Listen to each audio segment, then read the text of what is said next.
Hot chippies, they're irresistible at any occasion. I love them just with chicken salt, classic salt, some gravy, even tomato sauce.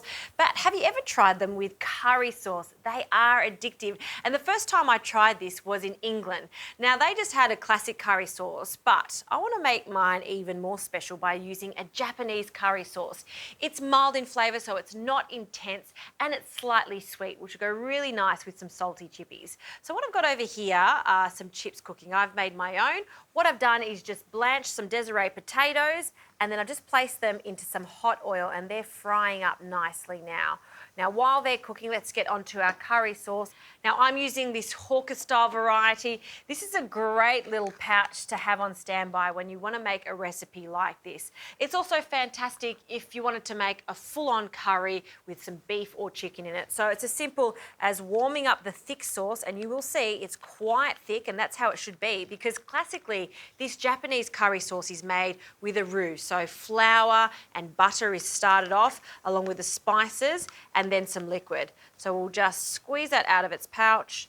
Now, one extra addition that I love to add is some currants. So these have just been rehydrated in some water, and it's that extra pop of sweetness. I really want the contrasting flavours here. So salty, crispy chips along with a sweet, slightly spicy sauce. So in with our currants, and we'll also need a splash of water. So just a little bit. And I'm just going to stir this with a wooden spoon until it warms up and becomes bubbly. We'll also wait for those chips to finish cooking.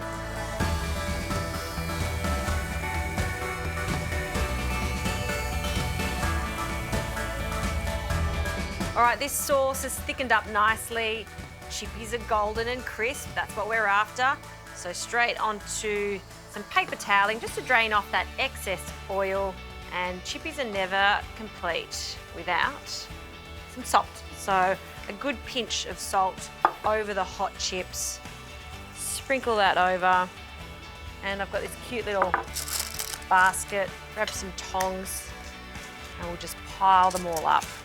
This is treat food, absolute treat food, but it's food that's going to put a smile on your face. And then this delicious golden curry sauce with those little currants through it. We're going to pour it into a little vessel on the side. Forget about tomato sauce. And you can be quite dainty and just grab your chips and dip it into the sauce. But this is not the dish to do that. You need to just go straight over with that delectable thick curry sauce all over the chippies and dig in. If you haven't tried chips and curry, do yourself a favour, try it. It is the best flavour combination. Yum.